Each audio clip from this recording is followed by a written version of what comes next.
It's not as effective. I would expect Broxah to play something more like Lee Sin. It's definitely his comfort, even though they're not denying it's from Shini. I think it's one of his most comfortable champions, but they are going to go for the Lillia. So I think that's the first time we're going to see Broxah on Lillia. And Lillia as a champ, it has like a 95% presence rate at Worlds Play-Ins. Significantly less. But it only has one win. One win, four losses. I think 5 losses after that last. That's correct. Yeah, my stats. So 20% win rate for Lillia. So let's see if. I mean, looking at stats alone, 20% win rate Lillia and 100% Orianna. So stats are INTZ favored by stats. Mathematically, 1 win, 5 losses is 1 in 6. I believe it's 17.5% win rate. Oh, it's 1 in 6, is it? Yes. Well, okay. 6 games played, 1 win, 5 losses. Oh, quick math. Yes, quick this math is another indeed. 7th. Okay, That's you got me there. dude. There's the Ashe as well. Very strong champ. Surprise. Yeah, so expecting INTZ here to respond with. Could go for like the Ornn. They're going to go for the Sett flex, it seems. So they're probably picking up their AD carry as well then, because picking the Ornn with the Sett wouldn't make too much sense. So they are going to go for Senna as well. So the Sett flex into the bot side, Sett jungle, Sett top is debatable. I wouldn't expect it too much. So let's see what Team Liquid pick up here. They could go for a really strong support with Ashe, or they could just pick up the top lane Ornn as well, which is still open, which I'm kind of surprised that no one's picked it just yet. Would you prefer to see the Ornn right now? Well, you can invest 2 top bands, regardless. It's top or support, right? You can invest bands into either of them. I think mid lane can be saved for last pick, so I don't really need to pick it on 3 unless you're looking at something like a Syndra to match the Orianna. But it looks like Jensen can go 4-5. Don't really need to pick mid just yet. There's lots of mids open, so yeah, he's fine with that. Pick the Thresh, ban away 2 supports. I think they're in a really good spot. So no wins secured yet for that Thresh during the play-ins, but only 5% pick rate thus far. Tom Kench, first champion to be banned away, followed up by the Mord. If the Mordekaiser is banned out and we potentially have another top lane, does this indicate to you what could be the top lane pick? Do you think you'd want to see an Ornn adding into the composition here from Team Liquid, or what direction do you want them to go? Yeah, Team Liquid has really good engage right now. They have the Ashe, the Thresh, really good pick potential as well. So I'm expecting some kind of tank for them in the top side. Nautilus gets banned away, so that's 2 supports with the Thresh ban. Let's see what they ban last for the side of INTZ. They do have to blind pick top, so Mordekaiser ban. I'm expecting another top ban. They are going to ban away the Ornn. So the 2 tops that are mainly open right now, we're looking at Renekton, we're looking at Camille. So I'm expecting TL to pick their mid now and then just counter pick top, because obviously they first picked Orianna. There's no mid bans invested into the side of Jensen, so he has a whole heap of choices that he wants to go for. But the Lucian's open. We got the Syndra as well. When you have an Ashe mid and the Lillia in the jungle, you've got a pretty good mixed damage profile thus far already. Yeah. So is the comfort level, or is there more options available to you? And Jensen's Twisted Fate has been banned so often in the LCS. It was open during the beginning stages of play-ins, and that's a very quick lock-in here. I think that's super, super good. If you ban away like the Mordekaiser Ornn, you're looking at a split push top here, like the Renekton, like the Camille, things like this. So the TF kind of negates that very well, especially with the counter pick top. So that gives lots of options to TL. They do have a lot of stacked CC, so Merc Treads is very valuable for the side of INTZ in terms of efficiency, but good draft so far. They need to round it out with a sort of a team fight or a split pushing AD top. So they are going to take away the Camille. So maybe a Renekton for the side of TL could really, really work really well, I think. If you play TF Renekton over side, shuts down the Camille. So the Sett looks like it's going bot. So are they going to pick their jungler or their support here? What makes you think it's going bot? What indicates that to you? Well, there's quite a few jungle bans, not too many. It depends what Shini wants to pick up here. He could go for something like the Gragas if he wants to put the Sett into bot side, but Sett into Thresh, I don't think it's the best matchup. So they are going to go for the Alistar. So it's going to be the first Sett jungle game we've seen in Play-ins, I believe. Yes, I believe so too. And this will round out the team composition here for INTZ. Do or die. Win this game, and you have a tie-breaker scenario with Mad Lions to make it into group. Lose this game, and INTZ go home winless from the 2020 World Championship. Alistar was the last lock-in, and we're going to figure out what that final AD top is. They go for Renekton. Will be the Renekton. Yeah. So let's zoom out. Tell me what both of these team compositions want to do. So you have the TF, you have the Renekton. That's a 1-3-1 right there. The Ashe Thresh is going to have really good mid-prio. They have good engage. They can move to sides. So the only thing I don't like about INTZ's comp is Camille is kind of countered by Renekton. On top of that, you've got the globals as well from the side of TF. You have early jungle prio. So it's going to be a bit difficult for the side of INTZ. They need to get this Camille rolling. They need to get the Orianna rolling as well. I think they have their bot lane's going to get pushed in most of this game. Senna, Alistar into Ashe Thresh. I don't expect them to ever really get the push. So I'm favoring TL on the Drake side. I'm favoring TL on the Herald side. Level 6s, they're definitely going to come online, but it's all on Shini. Can Shini unlock Envy, basically? That's how we're going to focus on this game, I believe. So if Shini can early gank mid, we've seen it so much to Sett mid ganks. Try to get Jensen's flash early, make sure he's under tower, and then try to get Envy around the map so that when Jensen pops the ult, he can respond. I mean, Orianna is currently 100% win rate. Let's see whether or not this mid-jungle duo from INTZ can work out. The coaches will shake hands for what could be the last group stage game for both teams. That's right, COVID-approved fist bump instead. And I'm going to go back to what you were saying, Caedrel. You were reminding all the viewers that the CB LoL and the Brazilian representatives have failed to make it out of play-ins. Last year, they lost the tiebreaker game and were eliminated. 2018, lost the tiebreaker game in groups, eliminated. 2017, they won that tiebreaker game, but then ended up losing to 1907 Fenerbahce. 3 tiebreakers in a row they've had in the last 3 years. So if history is bound to repeat itself, I'm expecting a 4th tiebreaker, which means INTZ is going to win this game. And their draft's not too bad. I think that they have really good efficiency towards itemization against the comp of Team Liquid. Lots of stuns on Team Liquid, lots of CC, lots of point-and-click abilities. So QSS, Cleanse, all these Merc Treads, Tenacity, just stack it up. And of course, for the fans and for the game, Team Liquid, if they win this, they guarantee groups. They will top the group 4-0. And the next match between Legacy and Supermassive will determine the 2nd and 3rd seed. Mad Lions will then inadvertently be locked into 4th as they were able to pick up that single win against INTZ. A lot on the line. 2 games or 0 for the tiebreakers. And as you've alluded to already, Caedrel, looking towards what Shini and Envy can do mid-jungle duo in the early stages, whether or not that combination can unlock some play. And I think importantly, keep Jensen under some pressure. He's on that Twisted Fate. He's got the Unsealed Self. Is that a phase rush Alistar? No Aftershock? Okay, so he's definitely going in, and he's going out this time, it seems. So normally with Alistar, you kind of go in, you pop the Aftershock, you're really tanky, you pop the Unbreakable Will as well, and you're really, really, really big frontline for your team. But with the phase rush, he's probably comboing in and running away. I mean, does that indicate to you a playstyle choice that INTZ are going to be looking to make plays, looking to find picks with that type of option? Well, it tells me that he's looking for fast trades in bot. He's going to combo in and run away as fast as he can. Senna can get the Q, a quick auto attack. Don't think they're ever going to go for these huge all-ins early game, at least before he's level 6. So TL, I definitely favor their bot and top. Their side lanes should have really good push. Broxah is looking for the level 1 invade, which INTZ is reading really well. We've seen Lillias do this all the time. Invade the Raptors, get level 2, stop the enemy jungler from getting red. And Shini needs to, Envy needs to run back here because there's going to be a fight over this. All right, the sweeper has just gone out. Brambleback spawns.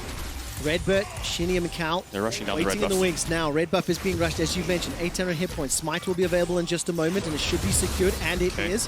That's the force back from Broxah. Who's headbutted, and TL going to make it to lane. It's not the end of the world. You're playing Sett. Raptors isn't really in your first clear.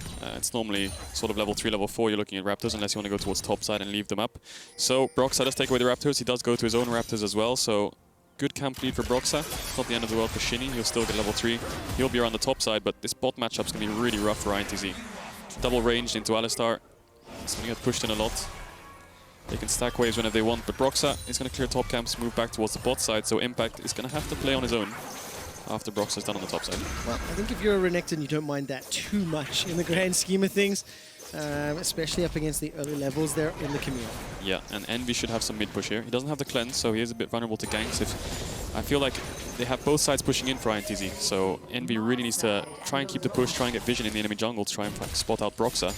But if CoreJJ and Tactical can keep moving towards mid and Impact can as well, then Jensen should be able to get the push. So we'll have to see how they play around the waves in the early game. I mean, when you talk about the impact that Tactical has had, especially during the Plains group stage, it has been phenomenal. We caught a glimpse there of Impact, the wave pushing very heavily towards him as he took a tactical sweep to the face. And now we catch a brief glimpse here of Envy also shoving this wave in. So Camille and the Orianna having an early impact, but the one thing to call out when we're looking through all the lanes is the fact that with that double ranged and the fact that micaO and RedBert were a little late to lane, remember, after the shenanigans? Yep. 19 CS to 6. I believe there is a number of minions pushing under that tower, so we need to track how many micaO is losing. Yeah, he's down 10 CS at least for now because it looks like Tactical's pushing the wave. They're going to contest this crab. Shini doesn't have the I believe he needs on the crab. He does take it. Looks like it's going to be a fight. All right, CoreJJ and Tactical first to move. They are going to be now surrounded. That's a route onto Tactical. He's locked up. The Flay will buy some time. Teleport coming in from INTZ. Shini with a fantastic pullback. First blood secured by INTZ. Tactical is flashless, healless, and he is in so much trouble. One last auto, and Tay picks it up. Shini unlocking the lead for INTZ. And that's the early jungle mid prior we talked about in the draft, right? Orianna has the push. She moves first. Shini, level 3 on the Sett, is much stronger than Broxah. Broxah is going to spike towards the Runic Echoes, so Shini identifying it really well. I like that INTZ bot dropped bot waves. They kind of gave up a lot of CS just so they could match Tactical and CoreJJ on this collapse. They fight over the crab and the TP from Tay. He's going to lose a few creeps, but if you watch that again, I think Shini does have his E coming up soon. He used it on the crab to get the armor off, and then Shini's running at him because he knows Envy's here first. Envy with the prio comes in. We can see the bot lane from INTZ reacts really well. The TP's coming as well, so Shini with this flash E was really, really game-changing. Gets the double stun. Tactical has no flash, and then Tay takes him down, and now Tay has a kill, so doesn't make his matchup as hard. He did lose a few creeps. But that's a really big play for INTZ in the early game, especially with the comp they're running. Unbelievable. And also, again, indicates, look, the willingness to throw that teleport so quickly from Tay joining the fight and the fact that Envy and Shini had, started to make the move first. It indicates the plan. Jensen finishes the TP. He's flashless, and the Hex Flash comes in from Shini. Needs to be able to land the full combo. Jensen's TP for out Impact. of range, out of vision, and the gold card will connect. Now, Impact making his way with the help of Broxah as well. Envy's bitten off more than he can chew. Impact turns his attention to Shini, and just like that, Team Liquid find themselves a counter. Good response from Impact. Broxah was quite far away. I think he just about finished the crowd camp, ran down, and Impact with the TP. He responds really well. Doesn't pick up anything, but the fact that he TP'd meant that Envy couldn't run towards mid, so that means he did die. So lots of trading in mid. Envy doesn't have to flash, so I don't think he's going to be able to kill him. Oh, that was earlier on, sorry. So that's how both flashes in mid were traded. But Tay does have the top push, so not a bad kill in general. Impact did have to use his TP, so that means the Dragon is kind of freed up a bit more. You don't really have to be scared of the TP when you start the Dragon for this side of INTZ. Oh man, what a crazy start to this game. It could be the last regularly scheduled ones here in the group stage, of course. TL, win and you're in. Groups, end of story, and INTZ are eliminated. For INTZ, win, and both teams will be playing a tiebreaker game. One for first place and one for their tournament lives. Envy has still got a small CS advantage, and the wave is currently sitting on his side of the rift, so this will be a little bit more difficult for Jensen until he can reset it and get it under the town. Broxah currently shadowing south, but look at this, CoreJJ making his way up as well. That's the bot power we talked about before. So CoreJJ is around. He has no flash. It's just basically a hook over the wall, but I think if Envy stands in the creeps and keeps the wave under his tower, he should be fine. CoreJJ looks like he's going to base for some pinks, pick up some vision, and then maybe he's going to hold hands with Broxah again, come back down and try to get some deep pinks on their bot side, because TL needs to use his bot power early. They need to look for Drakes. I think Shini kind of identified that going towards Drake is not really an option for them. The bot push is too much. Not sure if he's going to show here, but are they looking for a top dive? There's no TP, but Tay is level 6, so he can drop the tower aggro. Impact does have access to his flash for the time being, and I don't think Shini's shown at all. So Tay will be happy just to put some pressure. And Impact playing so respectful. Yeah, I think he's trying to soak the XP and get to level 6, and then he should be able to hold the tower dive 1v2. He's probably very close, so good respect from Impact there. He is going to spot Shini, so that could give Broxah the information to start Dragon. I mean, you can feel the tension, right? And I really like seeing Impact backing away instantly, recognizing there was the potential threat. While this is going on, by the way, take a look at the minimap. Broxah invading to steal away this red buff. Hasn't pushed too much vision deep into the territory, and RedBert will be backing away and think he'll just spot Broxah taking that blast cone over the wall. So we'll be fully aware the red buff is stolen. Shini arrives, and he's definitely a sad panda. That control ward is just taken out there inside. That's the flash, the engage, the headbutt pulverized, gold card comes out, the unbreakable. The phase rush, baby. Phase rush does it for RedBert. That was a good response from RedBert. Instantly flashed in as if Envy goes for the fight, but Broxah has taken away so many camps from Shini. You can see the CS on both junglers. Shini just needs to get some more XP, but that's huge for the side of INTZ, sorry. Now Jensen is down around 20 CS. He's not going to lose a plate, but Envy's online. That is fantastic from RedBert. And I love that just 5 minutes ago we talked about the playstyle, the mentality. Yeah. Now you see the phase rush. It works out. But I think more importantly, the heads up, the ability to roam and be there in position, and then the instantaneous reaction to force the flash after the shockwave. Yeah, and when you push in bot waves, you have windows of opportunity, right? When the wave crashes, you can move towards mid, or you can base and run towards top for the Herald and stuff like this. So I think RedBert, that was his only real window to get towards mid because of the bot push, and he punishes it so well, instantly reacts and gets the kill. So Herald's on the cards. We'll see what INTZ want to do about that. Looks like micaO is running towards mid. No, he's gone back to bot side. Well, it's really important to focus on the CS differences, of course, because of the pressure that Tactical and CoreJJ have been able to have throughout the first 8 minutes of laning. They've built up nearly a 30 CS advantage, right? Yep. Which is gigantic at this stage in the game. Now, conversely, it's 16 CS difference between Envy's Orianna and Jensen's Twisted Fate. And I think the early levels of the Orianna, especially trading with a passive into TF, is really difficult to deal with. But then add on to that the 3 assists, the roams that we've seen from Envy. We just saw again Tay and Shini moving into Team Liquid's jungle. There's an even gold game, despite there being 2 kills in the advantage for INTZ. I like the decision-making by INTZ here. They drop the Herald, they go back bot, try to push it in, get some blades perhaps, and deny some waves. Just recover the CS. I mean, they have Orianna and Senna both sitting on the tier, so you don't really want to look for these 9-10 minute fights, level 6 spikes when you have a tier or your goddess on both your carries. So good identification by them. Shini should move towards the bot side, try to cross-map it. try to get the Dragon, some setup towards there, but Tactical should be back in time to catch the wave, so they won't lose too much on the side of TL. All right, but they will get that Rift Herald unlocked. So where does Broxah want to use this? It's a 400 gold deficit for now, and micaO will be able to pick up that first plate with the help of RedBert, ushering in the minion wave. They start to back away. And just take a look at the wards as well, inside the red buff of Team Liquid. A little bit of deep vision there from the side of INTZ. They've replaced the control ward inside that Dragon pit. And I know Dragon has been a point of contention. The fact that Tactical and CoreJJ have had such dominance in control. Headbutt, pulverize, and instantly running away. That was that quick combo that you were talking about, Caedrel, but look at the support. I didn't even see Shini and Envy. They make their way down. The shockwave catches Tactical, but here comes the Destiny and the gate. CoreJJ connects the death sentence, and Envy is sentenced to death. It ends up being just a kill to Team Liquid. The response was fantastic. Yeah, and INTZ, they did have good mid-jungle prior. They moved towards bot side. Broxah responds by coming through lane, and Jensen just ults in, so no matter what, when you go for these plays, it's going to be a 4v4 if you don't know where the enemy jungle is, and they have TF, so not the greatest of plays. They didn't get a kill on the side of TL, but they got both their flashes in bot lane, so if they can punish that later on, that'll be big. But Envy does die for that, then maybe TL can look at something like a Dragon here, but Tay is moving towards mid. He has TP as well. Oh, this is a little scary. A bit of a risky TP. Yeah, teleport will conclude. Jensen and Broxah back away instantly. It does feel like if Team Liquid wanted to go for the Dragon, they have the tools to do so, right? You know, they've got the ability to shove out the waves. They've got the ability when Jensen has a Destiny available for some additional info.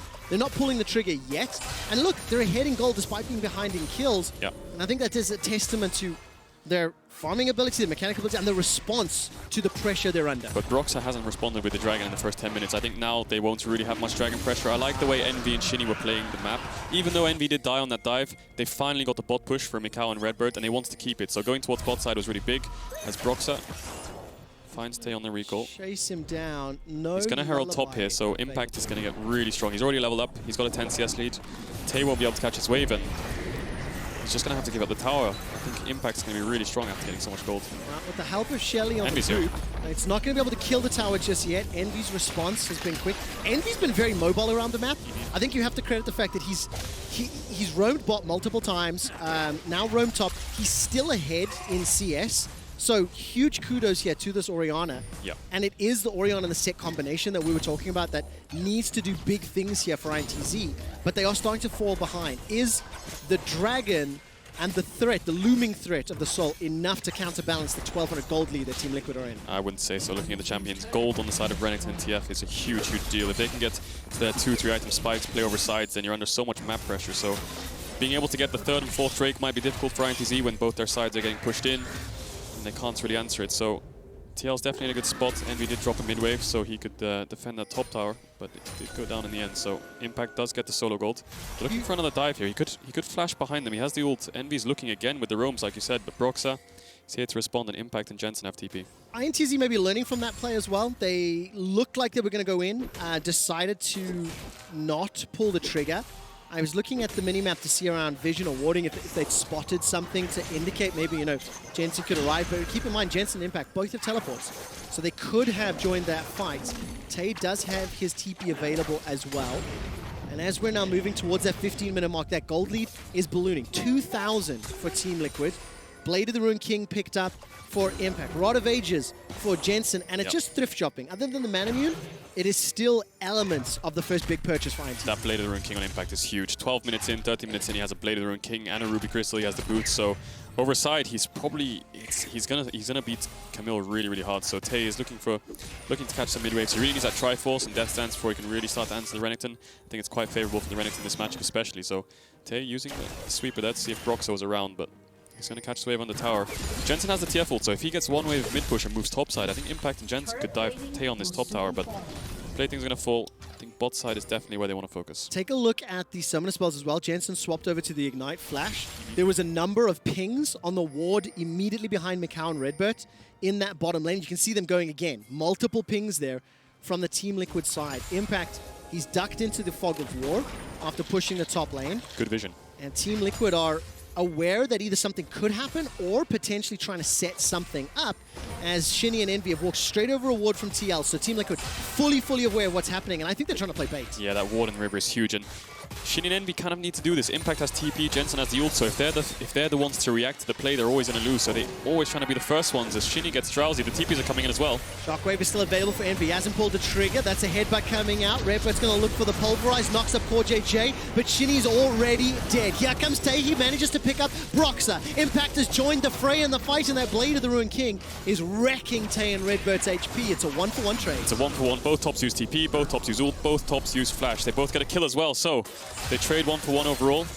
As micaO and Tactical are trading on here. Yeah, Tactical's going to be so much happier in terms of this fight. No flash available to dead. him. Here comes the Destiny. Gold card, insta-cleanse, doesn't matter. Jensen gets the kill. Yeah, and you saw on top of your screen there the platings. TL with 8 and INTZ with only 2, so you can see that in the gold as well. 3,000 gold lead to the side of TL, and the gold's on the people that you want, right? You have the gold on the TF, you have the gold on the Renekton as well, especially with that first blood tower and that kill. So TL, this 1-3-1 comp is going to be so strong, and Shini walks into River. Broxah uses the ult, and then TL just claps first. CoreJJ is there first to respond. Double TPs come in, and Broxah does flash away in the end, but Tay chases him down. The Senna ult tries to come out to help it out, but both AD carries weren't really in this fight. It was more of a 4v4 in the end. It was an even trade for both teams, but micaO dying on the back end of that fight was not good. No, it absolutely wasn't. From the perspective of Team Liquid, however, this is exceptional. Look at the total gold in this game. Yeah. Impact, Jensen, Tactical, Broxah, and then Tay, Envy, micaO. This is a team that's 3,000 gold up at 15.5 minutes. With a victory here, Team Liquid are guaranteed to go to the group stage, and they've just looked very, very clean.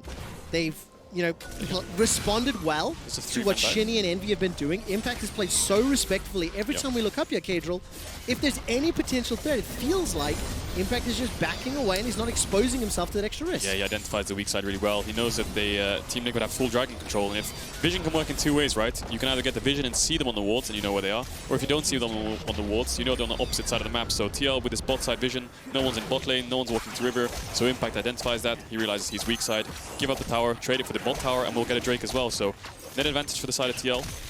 And the gold lead is still even. It's about 3,000 gold that we've seen across the last couple of minutes. And when this 1-3-1 gets online, I'm going to be a bit worried for INTZ. When Impact's on the top side, Jensen the bot side, stuff like this, and Tactical and CoreJJ are pushing in mid waves. When it's online, are you not worried now already? Well, the lane assignments don't really make it super online right now. I think when Tactical takes over mid and Impact takes over the side with Jensen, I think that's where INTZ are going to struggle, because they don't have huge forms of engage. They have Tay, who'll be on a side lane, who does have decent engage, but it's mainly Shini and Envy that I'm looking at, alongside RedBert. So they need to look to catch out TL on mid, or try to kind of match the global plays that they can make with the TF ult. So here we see Tactical going towards mid. Jensen has moved to the bot side, so now the 1-3-1 is online. It's just such a difficult situation here for INTZ. They're behind in gold, now they're behind in control on the map. As you mentioned, that 1-3-1 enabled for Team Liquid. They're continuing to accelerate ahead. And for INTZ, their entire tournament life is on the line, and the CB LoL Brazilian fans are very outspoken. And this is a fan base that I've personally been interacting with and talking about, because, you know, I remember the golden era, where INTZ, when they were playing with Revolta, when they did pick up a win against EDG. It's been such a long time. Oh, now Broxah. It looks like Tay's going to be making a play here onto Broxah. The Dawning Shadow will help out, get the assist. That was illegal. And that was just an easy pickup onto Broxah, being caught out of position. Yeah, going for the red buff when your mid wave is contested. I mean, Tay didn't have to catch bot wave, so he moved towards the red and just caught Broxah out. That was a slightly illegal play, but it's not the end of the world for TL. Impact's pushing in top. Jensen did crash the bot wave, so they don't really get anything out of it. So when you get kills normally throughout the game, you really want to look for resources where there's neutral objectives. Whether it's towers, maybe some vision, but there's nothing to fight for right now. Exactly. You can see TL's vision on the bot side of the map is crystal clean. So we know Team Liquid, they can set up this 1-3-1 and Impact. A little advantage will get pulled backwards by the Shockwave, manages to slice and dice and Ruthless Predator into Envy's face. Not a huge loss. Herald bot. With the help of Herald, this will pick up the second time of the game for INTZ. How do they disrupt this 1-3-1 and how do they claw back the gold deficits? So the first one is punishing mistakes. If TL do overstep like Broxah did there, that's a really good opening point, because you can, when you get the kill, you can start pushing out waves, and it's obviously a number advantage. And Playing over sides is what you need to do. Jensen's on bot side and Impact's on top, so you don't really have to be scared of catching top waves if you're INTZ. Jensen can't port all the way across the map. It's mainly mid that you need to focus on. So Tay's doing really well to push out bot, move towards mid, so it's always a 4v4 if Jensen does decide to join. So that's basically how they want to play it. Make sure they can keep contesting mid waves, and if they can do that, they can keep contesting vision. And when I look at Tay, he's currently 3-0, got the Trinity Force completed, got the Tiamat completed as well, and currently looking to be the shining light here on the side of INTZ. He's found himself Jensen, but CoreJJ is coming to back up. The Enchanted Crystal Arrow did not find a target. Fantastic death sentence over the wall. Now Tay's running for his life and he's downed. Cast a Curse of Note, just as I was praising him. I was talking about the impact he could have on a side lane. The support from TL, they hide in the shadows and they punish him. The weak side police claims another victim again, so TL claps really well. Tay didn't really identify that it was weak side. The bot wave was crashing on his tower. He thought he could catch Jensen there on the recall, but he didn't really have the damage. He missed the hook shot, so look at top side. That's where INTZ are kind of focusing their resources. Tay shouldn't have really died there, but they are going to crash some top waves. Maybe they can get some deep vision. We're seeing the pinks come across, so not bad overall, but that kill is going to make him lose a lot of waves and bot tier too. Caedrel, is it fair to say that Tay was caught by the weak side police while Impact has respected the rules of the weak side police? He has respected the law. Not yet been fined, not yet broken the law that the weak side police are currently enforcing. And that's why this lead is ballooning. Look, it was dropping, it was 3K, dropped to 2, now it's up to 4 and a bit. And Team Liquid are just in control. Once a 1-3-1 is able to set up and push those lanes down, you have to find a way to disrupt it, to find either a kill on a side lane or prevent them setting up, because it's so oppressive. Yeah, mid lane is the key focus in a 1-3-1 comp. If TL can have mid prio and Ashe and Thresh can keep his waves on the tower, and they have the push on both sides, then TL's kind of unleashed on the map. They can get vision wherever they want. They can start forcing neutral objectives. So INTZ need to crack it open. They need to force a play mid, try to catch someone on side, and then start contest vision. But see Tay again, he can't really walk into his own jungle. Nope, it's not his jungle anymore. It's not his rift. In fact, it's not INTZ's half of the map either. And by the way, Jensen, Lichbane completed. The Roa is nearly fully stacked right now. 3, 1, and 2, despite falling behind a significant amount of CS in the early stage of the game. He's just found such a gigantic impact. He's held down the mid, he's roamed as and when appropriate, and right now he's playing this bottom lane pressure, and they've already taken that inner turret. Yeah, but TL, they need to try and speed up the game a little bit more. The Dragon is coming up in 10 seconds. That means it'll be the second one, so it's going to be 10 minutes roughly before they get the Infernal Soul. And you can see on the side of INTZ, the Seraphs is online, the Mirror Mana's coming across for micaO, so the scaling on INTZ is not bad actually. When Camille gets the Death Stance, Orianna gets the Rabadons, they're going to be really strong in fights. So TL, I like the fact they're going for mid here. Just keep trying to pressure and pressure and pressure, because the only way TL can really start forcing your inhibs is with Baron. They can't really do it otherwise, because INTZ are playing the map well. Just keep trading vision topside, try to back off, and just keep respecting it a little bit more, because TL don't have too many options right now. Okay, well, TL will take that Dragon. It's the Infernal secured. No pressure here from INTZ. As far as vision is concerned, INTZ very, very, very afraid of Baron. Yep. You can see that ring of wards around the Baron pit. And that's exactly what Caedrel was just talking about. Unlock Baron, and that's how Team Liquid can unlock the inhibitor. Exactly. TL's way to unlock this game is Baron. So if INTZ can just keep farming, catching waves, and just try to answer any Baron starts or Baron threats, then they're not in the worst position. The scaling's pretty good. It's still only a 3,500 gold lead, so it's not the end of the world. So just try keeping up, try keep up the farm, and if they can find mistakes, just punish them. It's so much more difficult because of the gold deficit, but it is not yet impossible. Exactly. Is what we're looking at. And I think as well... This is exactly what I like to see. Envy pushes in top wave, runs bot, so now he's shadowing Tay. So if Impact does go for the 1v1, Envy's going to give him a surprise. Right, let's see. Silence the alarm if the weak side police have been activated. The ward spots him out. Impact has not broken the law as of yet. I'll stop doing this. This is Caedrel's thing. He does it much better than I do. But I do think the one thing I wanted to call out was that if INTZ can find... Oh, maybe he's getting arrested.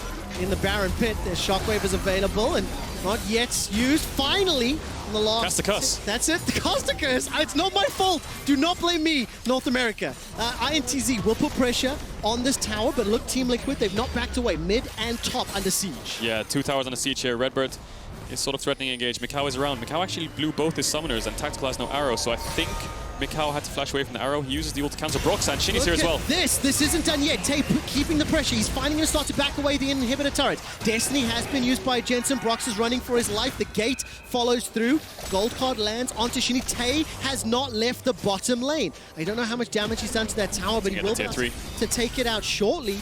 And that initiation was just to put pressure on the inhibitor. While it didn't get the inhib. Huge kudos. INTZ are not done yet. Yeah, and Envy's... Oh, is he going to get out here? Okay, just about gets out. And Envy, he invested his TP for 3 flashes on the side of TL. That was huge. Envy's TP isn't that important this game. It's Tay's. Even though Tay had to use it, now they don't have TPs. And you said the weak side police, you said Impact was respecting it all game. He finally gets arrested. He does die. It's not my fault. And this is huge for the side of INTZ. The shadow play from Envy, just sort of being behind Tay on the engage, making sure they can do this double solo lane play on Impact. And Impact saw Envy on a ward, but he just didn't respect it enough. He thought he probably backed away. He guessed by probability. Envy thinking he got seen, he probably based, but he does end up dying, and they lost 2 towers in bot, so this game is still on. And of course, for INTZ, I think they recognize where the threats are. You know, they didn't contest that previous Drake. The Hex Flash over the wall. RedBert threatening the engage. Remember that phase rush Alistar has been used multiple times this game. It's only a 2,500 gold lead at 25 minutes, which is not that significant, but INTZ need to have this clean execution be consistent to claw back control. Yeah, and TL, they lost their flash on their bot lane, so contesting this mid power became a lot harder. If they get flanked, they are going to die. Dragon in 2 minutes. And I want to see Jensen do the same thing Envy just did. Push out the top wave if you can, get CoreJJ up there, help you get some vision, push out the top wave, base, run bots, maybe use his destiny to get involved in bot plays, impacting him, can flash on Tay. And if you do that, you can keep pushing into bot tier 3. And if they respond, you can TP to Nash. Oh man, okay, so Team Liquid, they have had answers to everything INTZ has thrown at them. Envy's going to make his way through red buff pit. But Impact was able to escape. It's waiting to see if any further shenanigans would play out. 1.5 minutes until the next Infernal. Remember, no flash on tactical RedBert. He gets the headbutt, the pulverize, the lanterns available. He's dead. He's done. INTZ find their 7th kill. Now Tay has picked the fight with Impact. He's locked inside the baby cage. The Shockwave is still available, and so is Command Protect. Dawning Shadow comes out, flash forward, Shockwave. Shini gets Impact. Can they go Baron? Do they go Baron? Maybe they can. I mean, Tactical tried to contest midwave. We just said it 30 seconds ago. If he walks up, he can get engaged on. And he did. And Tay identified it really well as well. Impact tried to help. He didn't want to TP, he just wanted to collapse. And now, INTZ, they have decent Nash damage. Jensen's pushing in top. Broxah's alive. He has no flash, so getting in the pit's hard, but maybe CoreJJ can help him out with the lantern. All right, there's the Destiny has been used. Where does Jensen go? Make his way to the mid lane. Push the tower. INTZ look like they'll pick up the Baron uncontested. Is this the right call? This is the right call. You can't contest this Baron. The Destiny spots everyone out. You know there's no way you're going to walk in there. The Sett has ult. There's just too much to walk into, and they traded for mid tier 2. It's a good identification. It's not the best thing in the world, right, trading Baron for mid tier 2, but it's the best that they could do in the scenario they were put in. Oh man, look at this now. Tay, he's got the Death Dance completed, and we'll talk about that in a moment. Great engage from RedBert. Yeah, Tactical's contesting midway, but like you said, CoreJJ wasn't in position to lantern him, and Impact tried to collapse as well. Tay identified it really well, so just 2 big mistakes from TL. Don't contest midway with no flash and CoreJJ's on around, and don't try to collapse when you have no vision, and Tay's first to the play. Caedrel, what I love about that is just moments before you were highlighting how risky it was. And while we have God vision and we have the patience to look at it all, INTZ recognized it in game. I think RedBert has been one of the initiation superstars this game. 106 on Alistar. This phase rush combination has been working, and now with the mid tower secured, 5-6 for INTZ and TL, and it will be the second Drake. Soul is going to be a long time away for both teams. It's a long way away. We're talking 10-15 minutes here, depending on who gets the Dragon. So this is big for INTZ. They've clawed the gold back to only a 1k deficit. They got mid tier 1, so they can push in the waves now, and they have Baron on a Camille, who's 2 items. So Impact might struggle on the side lanes. Jensen really needs to use his lead. He's been sort of 3-1-2 for the last 20 minutes almost. Yes. He needs to really get himself involved with Impact, start ulting onto side lanes and helping him out to push into Tay. Now with the rapid fire cannon in Jensen's inventory, I think it can unlock some of that additional pressure on the inhibitor turrets. Yep. About 10 minutes ago, we were talking about how Baron was going to be so crucial for INTZ to take that down, but I think the empowered autos from that rapid fire can do some work. But similarly, micaO, rapid fire, Ghost Blade, Mirror Mana, completed, working towards 3 items for multiple members on INTZ. And I think their initiation, their willingness to pick some fights is something TL has to respect. Yeah, and we talked about INTZ scaling around sort of 10-15 minutes ago. Catch the waves, get your items, you've got the Mirror Mana, you've got the Seraphs, building towards the Rabadons as well. So the longer this game goes on, 5-6 more minutes, INTZ is going to build up these items. They're going to get things like the Rabadons, they're going to get the Stone Plate. Camille's going to build towards things like the GA, so it's going to be really hard for TL. They need to try to make plays over side. Like, look at Tay pushing in top. Maybe they can do something on him. Yeah, maybe that's the case. Look at this, Shini and RedBert. Flash available for RedBert, doesn't need to rely on that Hex Flash. And if you're watching at home and you are an LEC fan, right now you're an LCS fan.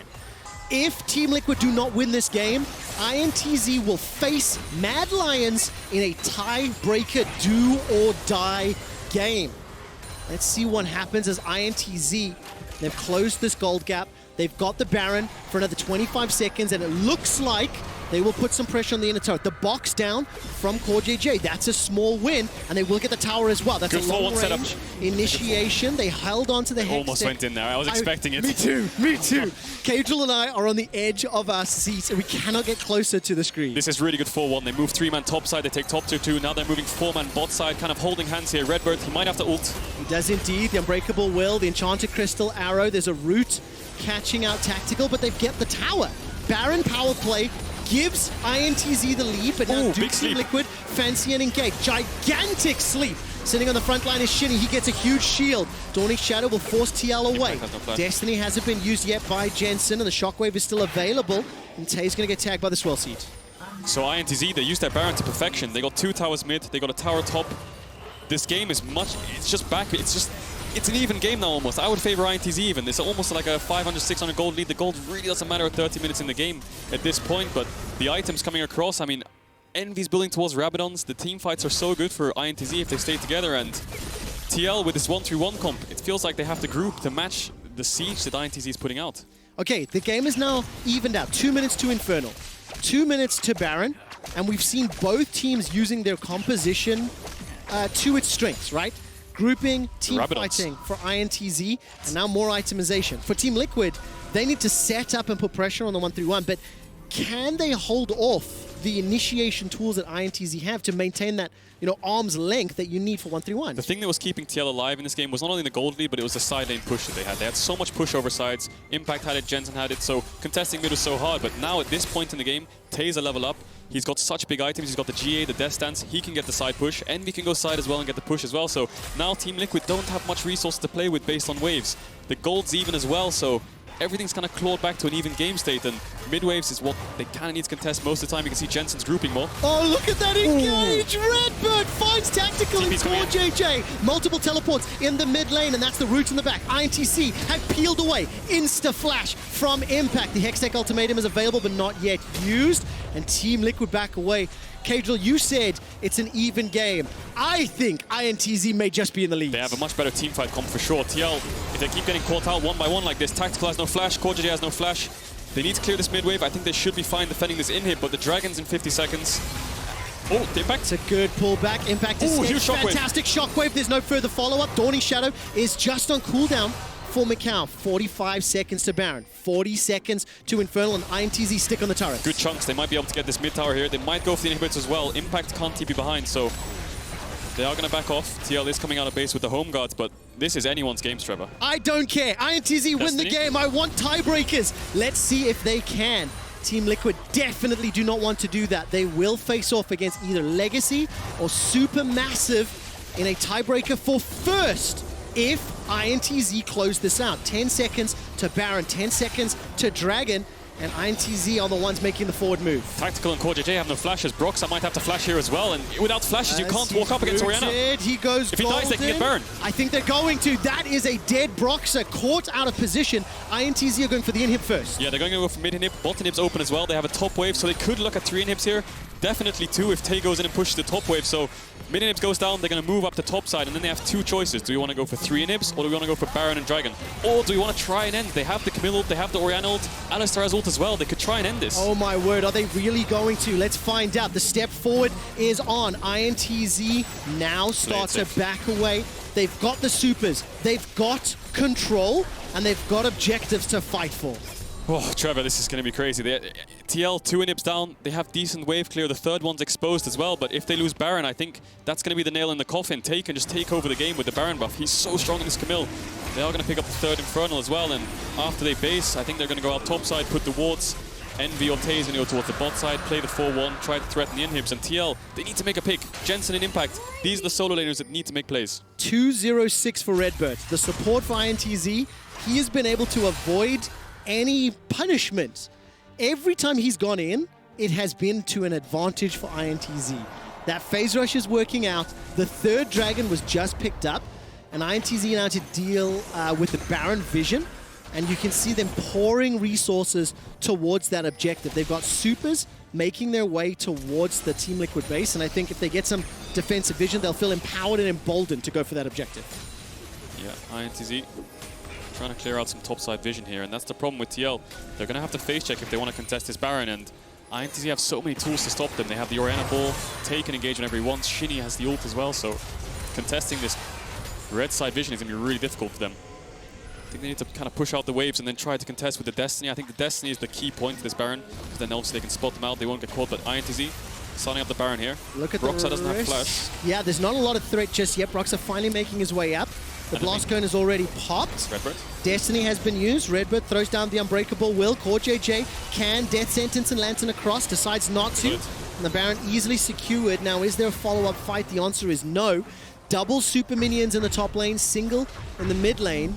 And INTZ will back, spend their very hard-earned gold, and now look to siege the final inhibitor before the Nexus. TL, they just don't have answers. They're lacking the flash on tactical. CoreJJ and Broxah. It's so hard when your jungle and AD support don't have the tools to be able to face check. They can't flash away. If they do get caught, they're going to die. So that Baron instantly goes down. They don't really have anything to threaten the steal as well. So INTZ, good identification. Just finish it. Let's get out. We have 2 inhibs. So let's play for bot inhib. Let's kind of hurt them in their base and just try to poke them down on the Nexus towers. Caedrel, how did we get here? Because it felt like Team Liquid had everything. They had control. They had the gold lead. They had the 1-3-1. But somehow they lost control. Broxah getting caught a couple times. Jensen wasn't using his lead to help Impact get the push or make it like collapse on Tay. It was the other way around. Envy doesn't have a global, but he was the one collapsing on Impact, opening up the game, and Shini gets hooked, a little bit of chunk, and now you can see they're going 5-man bot. I would like someone to go mid as well to sort of get the waves in, perhaps Tay. But it looks like it's going to be a 5v5 stare down. There's no tower, so if INTZ want to engage this, they can, but Tactical has flash really soon. Well, listen, the 5v5s have gone the way of INTZ over and over and over. INTZ a win here will set up that tiebreaker with Mad Lions and replicating Senna. That's it! Tactical's dead! He's down! There's nothing he can do against the Envy Shockwave. There is a reinitiation here from CoreJJ. He's pulled backwards by the Showstopper. He manages to help set up the kill onto the cow. But now CoreJJ and Impact are trying to do what they can. That's another pullback from Shini, and Impact will get taken down in a matter of time. The slice, the dice, the Ruthless Predator will not be enough. And take a look at that. INTZ are not yet eliminated. INTZ will take down the undefeated Team Liquid, and INTZ will face Mad Lions for a shot at playoffs. Trevor, history repeats itself again. It's a tiebreaker for the CB LoL again in Worlds Play-Ins, and it's against the LEC. Unbelievable turnaround. Impact looked shell-shocked. He looked shell-shocked on camera. Team Liquid had such a fantastic response to the early game aggression of INTZ. They set up the mid game with the 4,000 gold lead and a strong 1-3-1, but take nothing away from the CB LoL. The final chance to step up, and they did it in style, and they did it following RedBert's engages. You can argue Liquid made mistakes, but damn did INTZ make plays. Yes. They identified how to crack open the 1-3-1. They shut Impact down. Tay was unleashed. Envy and Tay, my MVPs, just going around the map, holding hands. They played so well together, and they brought that game back. I'm so surprised. It's crazy. It's unbelievable. So we know for a fact that INTZ will face off against Mad Lions for that final spot in the play-ins knockouts. What it also means is Team Liquid will have one more game for a shot at first. Depending on the winner of Legacy versus Supermassive, the victor of that match will then face Team Liquid. Let's take a look at INTZ Mercedes' drive to victory as the final fight in Team Liquid's base. And it was just the nails in the coffin. And look at Tay in this fight. You think the fight's close because it's like a 4v3 on the bot side. Tactical gets popped and micaO dies, but just look at Tay. He just dives between the Nexus towers. He ults onto Jensen, kills him. Broxah comes back to try and help him, and then he just kills broxah as well. So the 3v2 on the bot side, I mean, INTZ's team fights were crisp this game. Yeah, they really, really were. But again, it was so clear. They, INTZ tried to set up tower dives following RedBert. They wanted Shini and Envy to work together throughout the early game. But it took 15-20 minutes of gameplay to be able to find those opportunities, but they really did try. Yeah, and we said the scaling was pretty good for INTZ. Yes. It wasn't like yesterday's games with like Sett or Elise. They did have the key components they needed to scale, and their team fights were good. They identified the side lanes really well. They responded so well to TL's plays, and wow. It was fantastic. If you were listening very closely, but Caedrel and I were a little sad as Team Liquid win because it meant no tiebreakers. And of course, if you're an LCS or an LEC fan, you're obviously sad because now there's so much risk. But as a viewer and a fan of Worlds, this is awesome. It's time for a quick break. Stick around for the post-match with Machine and friends as they look closer at INTZ's win. Tiebreakers! Again.